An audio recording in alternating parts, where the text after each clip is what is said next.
नमस्कार, अस्सलामु अलैकुम। लाइव हिंदुस्तान पर आप देख रहे हैं वीडियो शो दीन दुनिया। मैं हूं इमरान खान।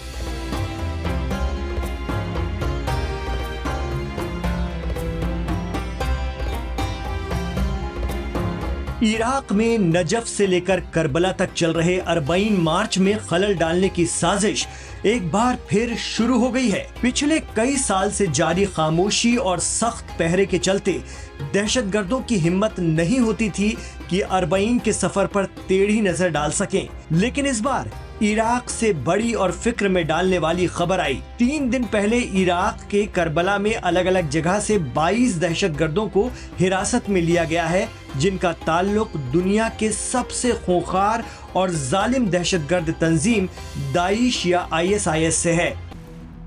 इराकी खुफिया एजेंसियों ने जाल बिछाकर इन्हें पकड़ा है। ये आतंकवादी अरबाइन के सफर पर आए हुए लोगों के रास्ते में धमाका करने के लिए सिस्टम बिछाने की फिराक में थे।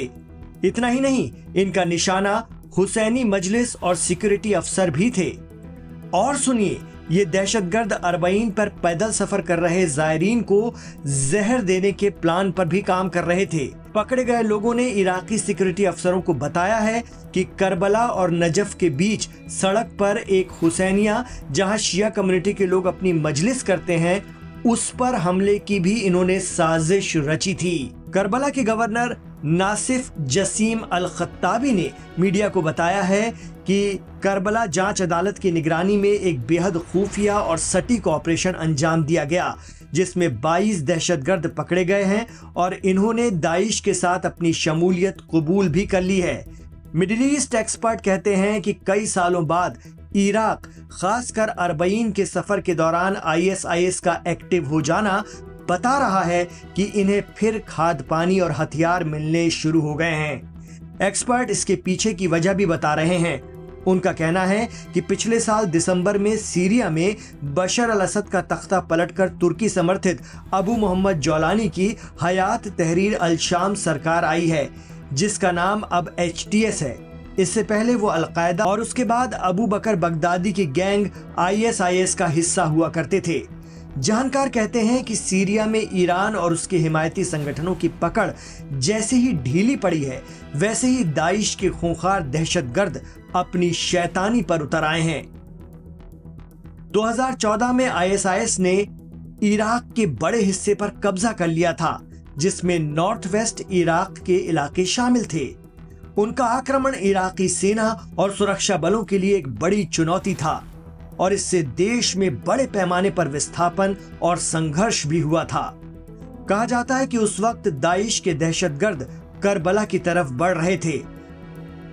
खतरे को भांपकर इराक में सबसे बड़े शिया आलिम दीन आयतुल्ला सिस्तानी ने फतवा दिया था, जिसके बाद इराक में पॉपुलर मोबिलाइजेशन फोर्स या हजद शाबी बनाया गया, जिसने लेबनान की तंजीम, जो दुनिया की सबसे बड़ी गैर सरकारी मुसल्लह फोर्स भी है, हिजबुल्लाह के साथ मिलकर ISIS को इराक से काफी हद तक खदेड़ा था। इसके बाद अरबाइन के मार्च की हिफाजत की जिम्मेदारी इराकी फोर्सेस के अलावा हजद शाबी के हाथ में भी रहती है, क्योंकि अरबाइन में करोड़ों मुसलमान दुनिया भर से आते हैं और दहशतगर्दों के लिए ये सॉफ्ट टारगेट होता है।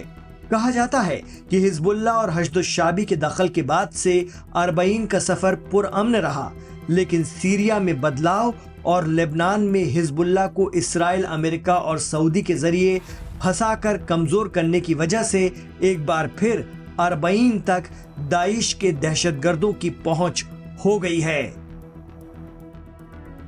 अरबाइन तीसरे शिया इमाम हुसैन अलैहिस्सलाम की शहादत के 40 दिन बाद होता है, यानी चहल्लुम पर दुनिया भर के लाखों मुसलमान इमाम हुसैन के रोजे के दीदार के लिए पहुंचते हैं करबला। जरा सोचिए, एक अनजान मुल्क और अजनबियों के साथ सफर।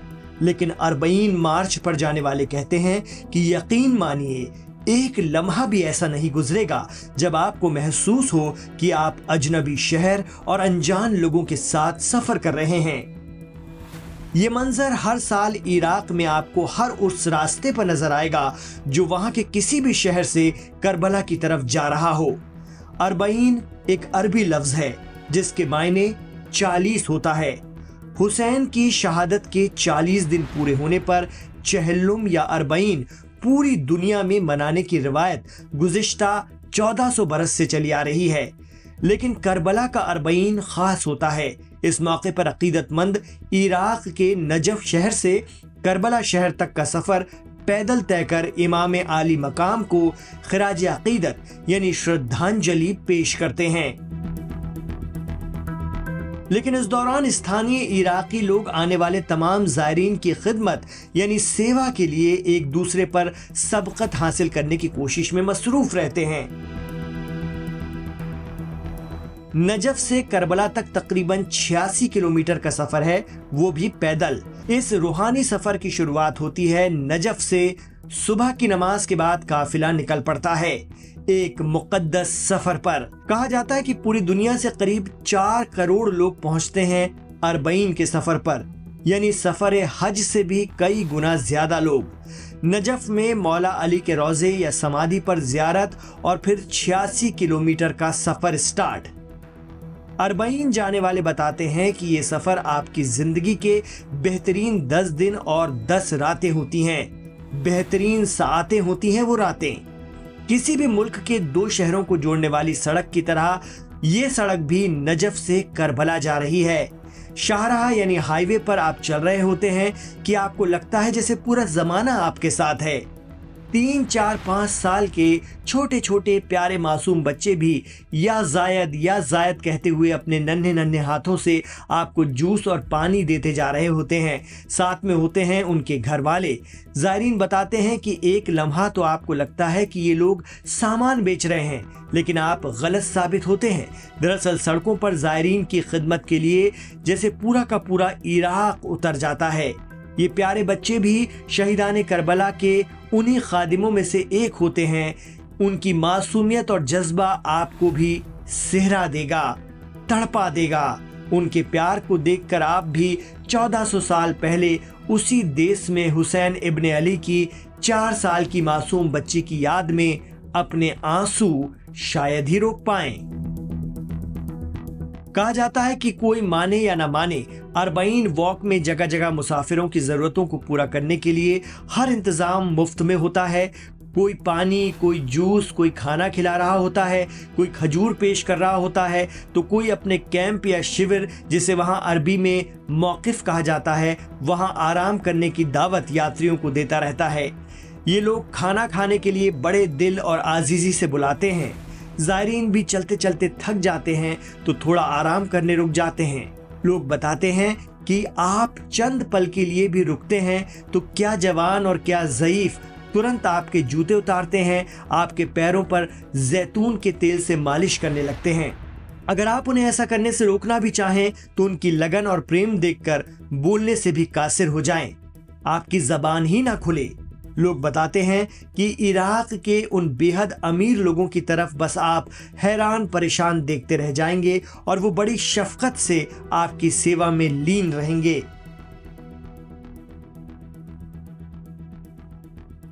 करीब 3 दिन का सफर तय करके शब अरबईन पर जैसे ही लोग करबला पहुंचते हैं, कहा जाता है कि सारी थकान भूलकर नजरें उस गुंबद पर ठहर जाती हैं। बताने वाले कहते हैं कि आंखों से ज़ारो कतार आंसू बहते हैं और बचपन से शहादत मजलूम के बारे में जिस तरह से लोग सुनते और पढ़ते रहे हैं, वो सारे मंजर आंखों के सामने उतर आते हैं। यहाँ इंतजाम बहुत बेहतर होता है और ज़ायरीन बड़े आराम से कब्र इमाम हुसैन तक पहुंच जाते हैं, जाली को बोसा दे पाते हैं। ज़ायरीन बताते हैं कि यहाँ आकर महसूस होता है कि हमारा शहीदाने करबला से कुछ तो ताल्लुक है जो हमें अपने देश से हजारों किलोमीटर दूर आने का जज्बा देता है। कहा जाता है कि इमाम हुसैन इब्न अली सभी सांस्कृतिक सीमाओं से परे हैं। उन्हें हर तरह की आज़ादी, करुणा और सामाजिक न्याय का प्रतीक माना जाता है। शायद इसी जज्बे की वजह से कई जंग झेलकर आर्थिक तौर पर टूट चुका इराक हर साल बिना किसी रुकावट के करोड़ों लोगों की इस यात्रा को अंजाम दे पाता है। हालांकि ISIS यानी दाइश और दिगर दहशतगर्द तंजीमें कई बार अरबईन को रोकने और हमले करने की नाकाम कोशिश करती रही हैं, लेकिन हर साल जारी है ये सफर, नफरत पर मोहब्बत की जीत का सफर। भारत से भी करीब 1 लाख लोग अरबईन वॉक पर गए हैं इस बार। अरबईन का सफर कर रहे जाने माने भारतीय पत्रकार अशरफ जैदी कहते हैं कि दुश्मन यही चाहता है कि मजलूमों की आवाज न उठे, इसलिए अरबईन को रुकवाने के वो प्रयास करते रहे हैं, लेकिन न कल वो कामयाब हुए और न आगे कभी हो पाएंगे।